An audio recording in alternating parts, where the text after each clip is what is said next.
doing something else. So I'm going to tell you about one of the worst survival jobs that I ever had. I worked at the front desk of a hotel. It was this trendy, kind of douchey, hip little boutique hotel in Midtown Manhattan. And the two main clientele that we had were Euro trash douchebags and D-list celebrities. When I say D-list, I mean it. We had everyone from P. Diddy's baby mama to American Idol rejects such as Bo Bice. And, oh yeah.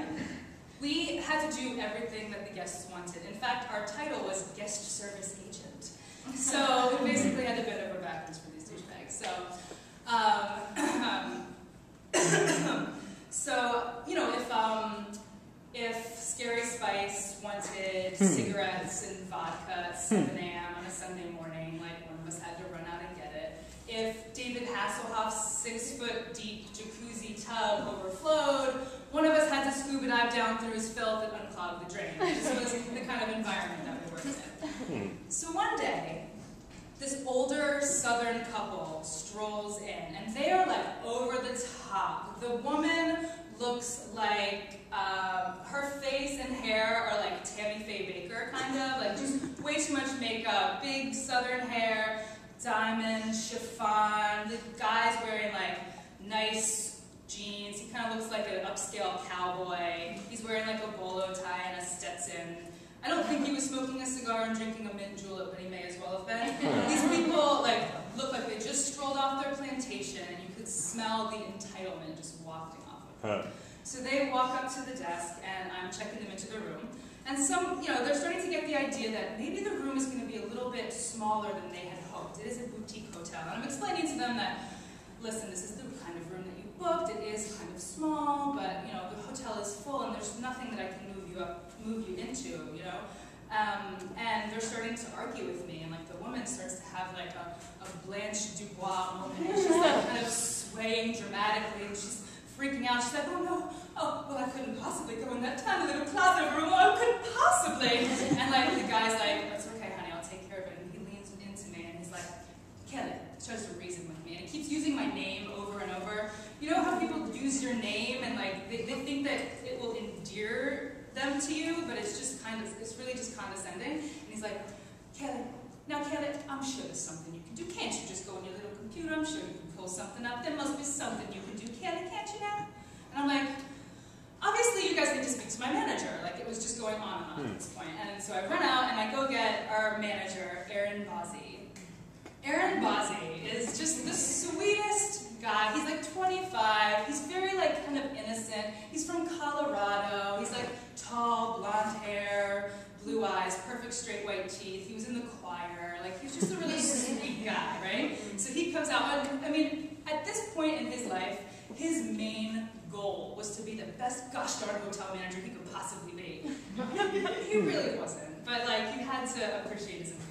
So he comes out and he starts talking to the couple, and like he appeases them. They go up to their room with the promise that if it's really horrible, they absolutely can't stand it, they just call down to the desk and we'll find somewhere else for them to go, right? So not 5 minutes later, I get a call. I'm like, fuck, all right, they want to move rooms. It's going to be a hassle. But it's them, but it's the guy, and he's screaming, my wife is choking! Please, someone come upstairs right now! My wife is choking! I'm like, fuck, what the fuck? Always something with this job, you know? So I run out, I get Bozzy, we race upstairs, I run up the stairs, and he takes the elevator. I burst in first, he's right behind me. I'm like, ma'am, are you okay? Are you choking? And she's like, yes, I'm choking. Does anybody know the Hamlet? I look at Bozzy, and we just exchange this glance, like, honestly, she's not choking. She's saying she's choking. And she's asking us if anyone knows the Hamlet. So, assessing that it's not anymore an emergency situation, I kind of step back. I'm like, I'm going to let the manager take the reins on this one. I've dealt enough with these people. And I'm like, no, I don't know the Heimlich. Aaron? And he's like, well, yeah, I do know the Heimlich. And she's like, can you do it on me? And he's like, he knows he shouldn't, but like he kind of has to because she's asking him, and the customer's always right, and he wants to be good and a good manager. So he gets behind her, he wraps his arms around her, and he starts thrusting his fists into her sternum, and the sound that came out of this woman's mouth has been burned into my memory. I will absolutely never forget it.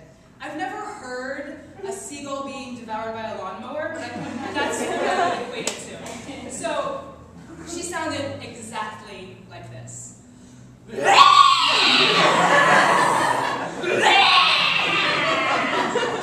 every thrust of Ozzy's fists, this woman made that sound, and I'm just standing back watching this. The husband is like sweating, and he's pacing around, and he's crying and praying, and Ozzy's thrusting. And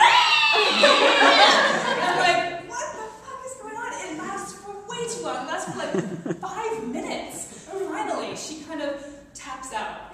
And Ozzy's like, enough? And she's like, yes. Oh my goodness, yes. Thank you so much. Thank you, son. She sits down on the bed, and we all kind of share a post-emergency laugh. And I'm like, ma'am, if you don't mind, what was it you were choking on?